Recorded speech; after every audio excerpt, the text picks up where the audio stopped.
Today we are going to be chatting all things adoption and how to start the adoption process if you are wanting to adopt. If you're new here, my name is Emma Winters. I am a mom of 4 and I am 39 weeks pregnant with our 5th. So if I sound out of breath in this video, I am. I live in America, so when I'm talking about the adoption process, I'm talking about it here in America. If you live somewhere like Europe or Australia, your adoption process might look a little bit different. I am not an expert. This is just coming from a mom who adopted 2 of her children, so I've walked through this process twice now. So let's go ahead and chat about the 3 main ways of adopting. Now, there are other ways, but these are the 3 main ways that I'm going to talk about today. The first one is through foster care, which is how we adopted our boys.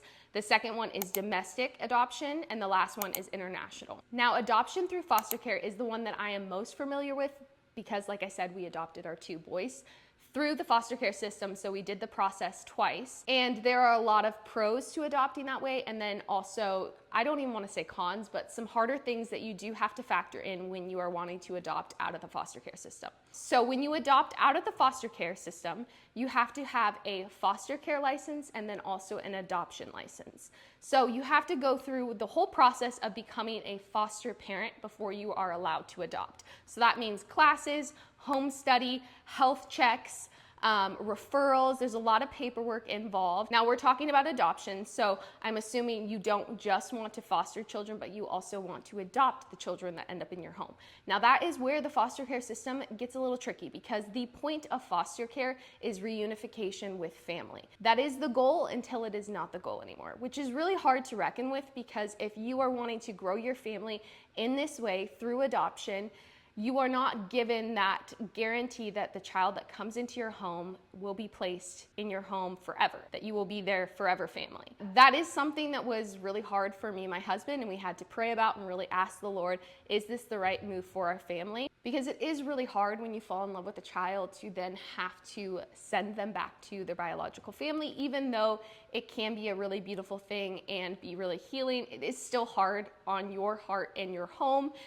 Your family, if you have other kids, like it is just challenging. That is definitely one thing that you want to consider when you are thinking of adopting out of foster care. Now, there are tons of kids, like thousands of kids, ready to be adopted right now out of the foster care system. So there is definitely a need there, whereas I will talk about with other types of adoption, your waiting process could be longer. One thing that is really incredible about adopting out of the foster care system is the adoption is completely free. It is covered by the state, so you do not have to pay attorney fees, agency fees, everything is covered. Whereas the other types of adoption we're going to talk about are very expensive. So that is a huge plus and was a huge blessing to our family when we wanted to adopt our boys. As far as I know, in every state, you do have to foster a child for a certain amount of time before you are allowed to start the adoption process. So in Ohio, where we were foster parents, it was 6 months. A child had to be placed in your home as a foster child for 6 months before you could start the adoption process. So our boys were in our home for over a year. Well, Nathaniel was in our home for a year, and then Elias would have been in our home for a year and a half before they were adopted. In that time where we were fostering them, we still had to abide by all the foster care rules, which at times was challenging because some of the things that the foster care system wanted us to do were not things that we did with our biological children. And so that's another thing to take into account. So the process that you would do if you are wanting to go the foster care adoption route is you would reach out to your county, your children's services, and just set up an appointment. They'll walk you through the process. In Ohio, they said it took about 3 to 6 months to become licensed. Now that ended up taking a lot longer for us, and I'll link our foster and adoption story if you want to hear all about that. But typically, it was around 3 to 6 months to get licensed in our county. You can also go through a private agency to become a foster parent. So just look into the different options and what kind of the benefits would be going more the county route versus the private agency route. Now, if you are wanting to adopt a newborn, this might not be the best route for you. When we started the licensing process and we're talking with our caseworker, they asked what age range we were willing to adopt or foster, and we said 0 to 3.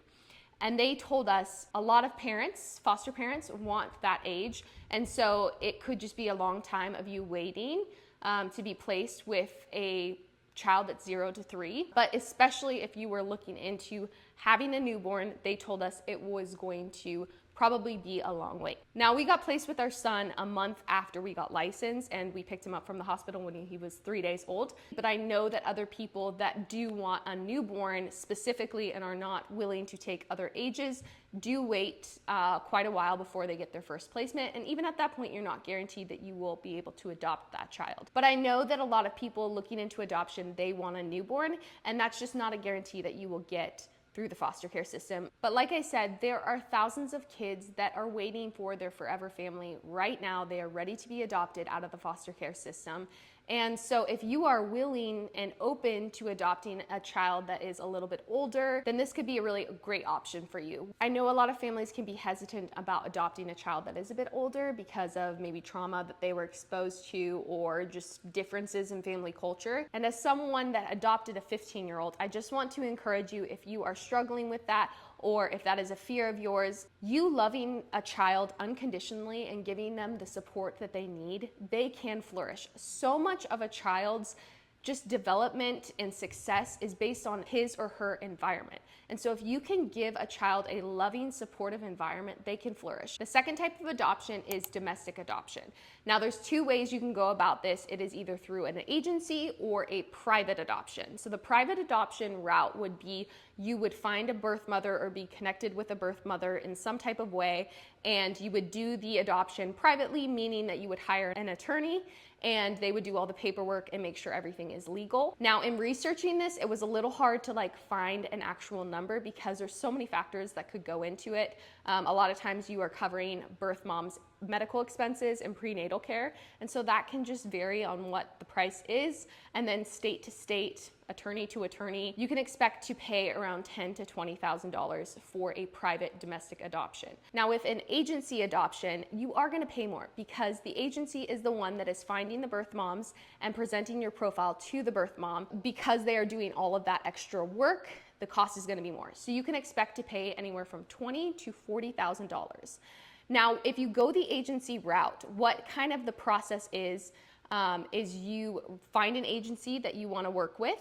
Then you will start your home study, your referrals, all of your paperwork process. You will create a profile, and then once a birth mom has a child that she is wanting to put up for adoption, the agency will present your profile to the birth mom along with other profiles. The birth mom will get to decide who gets to adopt that child, which I think is really beautiful that the birth mom is able to have so much of a say in this child's life. She obviously brought the child into the world, and so I think it's really sweet that she is able to choose where the child goes. For every one child that is put up for adoption, there are 50 families wanting to adopt. So the timeline for a domestic agency adoption is just really hard to gauge because there's so many factors that go into it. We know of a family in our church that it took 3 years for them to adopt a child, whereas I've heard stories where it's taken more like 3 months. So that's definitely a factor to consider when you are thinking about a domestic adoption. When you're looking into an agency, just be really mindful to ask a lot of questions and ask for testimonials. Make sure that they are a legitimate agency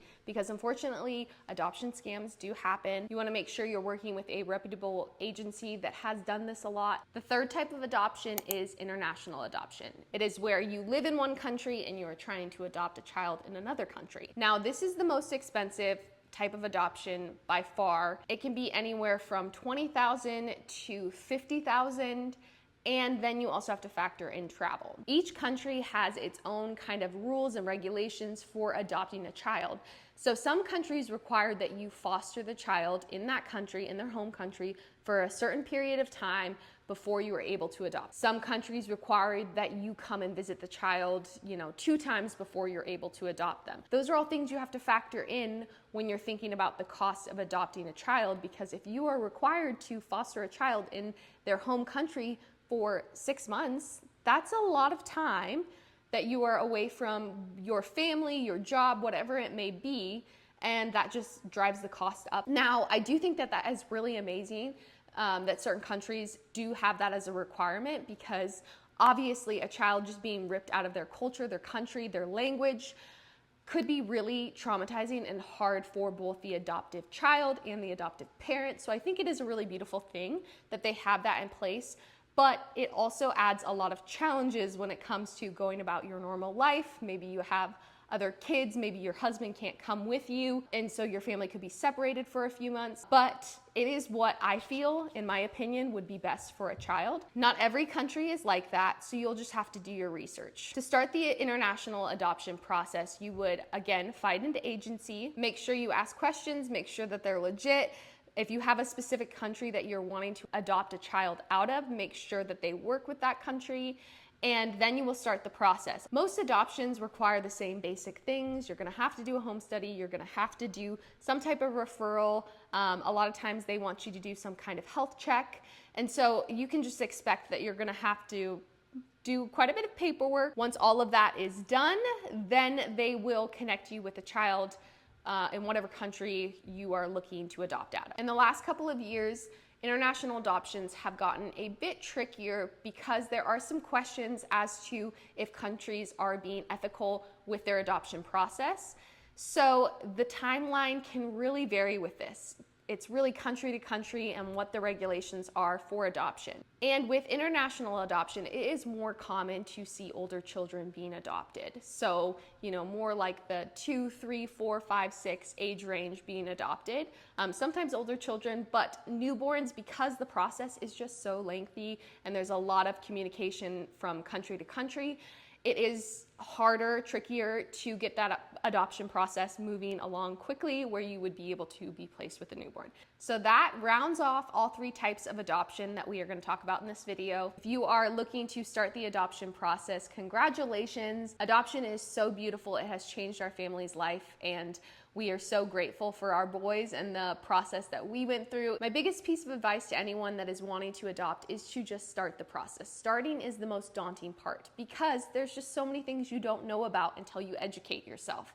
So whether that be calling an agency and starting to ask questions, reaching out to child services, or looking into a country that you would want to adopt, just start the process. Start asking questions. Start educating yourself. No matter what route you go, there is such a need for adoption. And I know that it has so changed our family's life. It has changed who I am as a person, who I am as a mom, and has just been really transformative. I hope this video was helpful for you and that you learned a little something new about the adoption process. If you want to hear more about our adoption journey and the process we walked through adopting our 2 boys, I will link our foster and adoption story down below. And also let me know in the comments if there is any adoption or foster care topic that you would like me to make a video about, or if you have a question about. I would love to make more adoption type videos because I'm so passionate about it. It has forever changed our lives, and I want to be a support system to anyone that is looking to start this process. So, like I said, let me know in the comments and make sure you subscribe to the channel so that you don't miss any future videos, and I will see you in the next one.